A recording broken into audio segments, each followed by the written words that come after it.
9 مئی کو حد کر دی گئی۔ اب آپ کو بنیادی حقوق یاد آ گئے ہیں؟ خصوصی عدالتوں میں سویلین ٹرائل کیس میں جسٹس مسرت ہلالی کے ریمارکس۔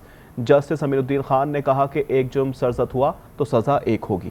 سماعت 18 فروری تک ملتوی کر دی گئی ہے۔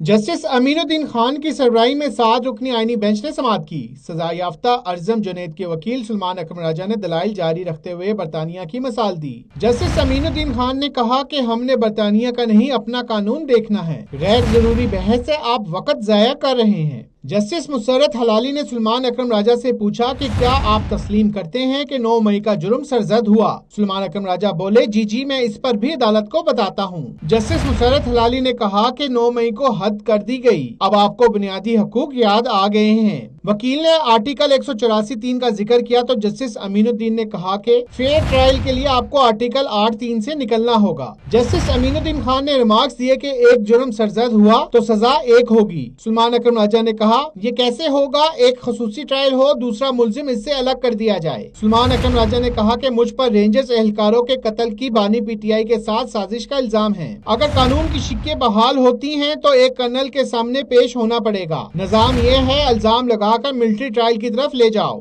جسٹس جمال مندوخیل نے کہا کہ آپ مفروضوں پر نہ جائیں۔ جسٹس مسرت ہلالی نے کہا کہ ایک سیاسی جماعت نے بھی 21ویں ترمیم کے تحت خصوصی عدالتوں کی حمایت کی۔ سلمان اکرم راجہ بولے اس وقت انہوں نے غلط کیا تھا کہ اس کی مزید سماعت 18 فروری کو ہوگی۔